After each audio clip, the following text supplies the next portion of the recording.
araw mga kapuso! Ako po si Doc X. Ako naman po si Doc Y.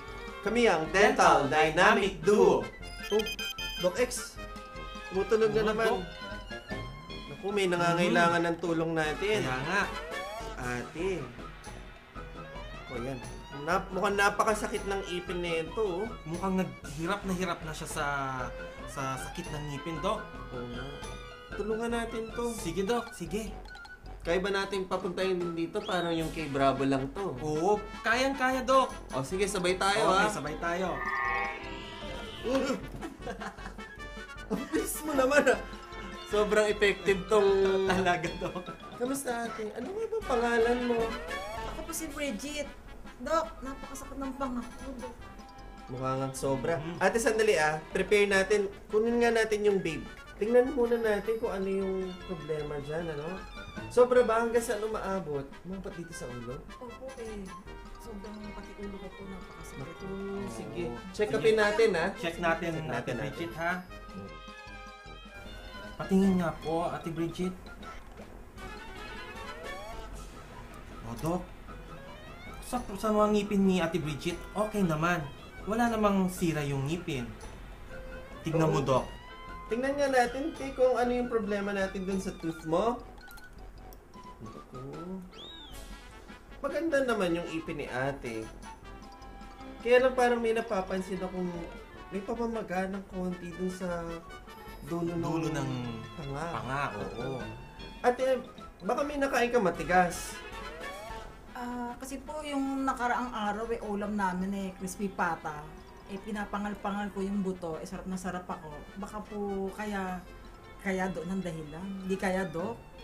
Ate, pagka nakita natin yung x-ray mo, malalaman natin kung ano yung problema dun sa loob ng gilagid. Okay? Ngayon kasi, hindi tayo pwede magsabi na ang problema mo etong ipin na to, kailangan nating pastahan or gawin ng ibang management. So, initially, kailangan ko ng panoramic x-ray para makita natin baka mamaya may problema dun sa dulo ng ipin o baka naman pwedeng... At nakikita natin, Doc, kung ano yung mga problema dun sa panga kung meron man. Dok, kailangan ba talagang magawa yung panoramic x-ray? Oo naman ate. Mga kapuso, ang i-refer natin dito or re-request natin sa mga pasyente natin, kailangan nila ng panoramic x-ray. Yung panoramic x-ray, isa siyang diagnostic material na makikita natin lahat ng set ng teeth natin, pati yung mga buto at gilagid na kung meron man maapektuhan dito. So, dun sa paraan na to, pag nakita natin yung x-ray, madidistinguish na natin at madadiagnose natin yung patient kung ang problema ba niya ipin, kung may sira ba ito, may problema ba dun sa buto, may problema ba dun sa gilagid, o ang pinakamabigat, baka mamaya meron na siyang tinatawag nating tooth impaction. Ito tinatawag din natin minsan, ang sabi ng iba, wisdom tooth. Baka kayo mga kapuso, meron din kayong tinatawag nating impacted tooth.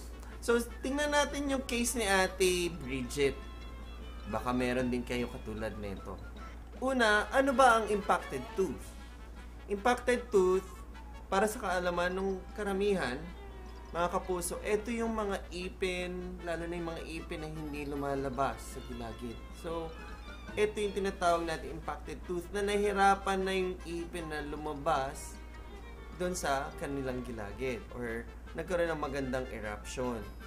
Ano-ano ba yung mga nangyayari dito? Bakit hindi lumalabas? Nang maganda din yung ipin natin.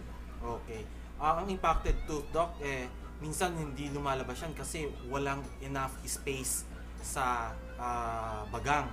So, hindi makalabas yung ngipin, kaya ngayon nangyayari, nandun na lang siya sa loob. So, ang ibig natin sabihin dito ay kung masyadong malalaki ang ipin at konti lang yung space para lumabas ang ipin, nandun lang siya sa loob ng buto, nasa loob ng gilagid. Kaya, Tama, Doc. naiiwan siya doon at pwedeng ito magbigay ng pain. Okay? Pag-usapan nga natin ng pain, Doc X. Yes, Doc. Paano ba magbigay ng sakit ang Impacted tooth. Pag ang pasyente nakakaranas ng impaction, minsan may pain yung pain, muscle pain sa leeg, minsan sa ulo, akala nila migraine.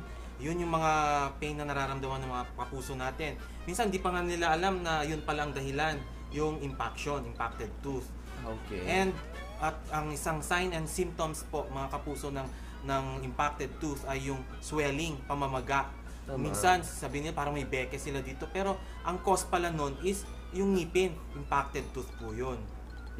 Ano pa nga ba yung So, iba, Doc? yung pain pala na yan, ang sinasabi natin, meron kasi ako mga pasyente, mga pumapasyal, ang nangyayari sa kanila, minsan, ang masakit sa kanila nandito sa left side. Pero pagka nakita natin sa x-ray, nasa right side. Ito yung mga tinatawag nating referred pain. Kung titignan natin kaagad siya, hindi natin ma-evaluate kung andito nga yung pain sa kabila. Yung pala, ang pinagmumulan ay isang impacted tooth. So, paano ba nangyayari ito?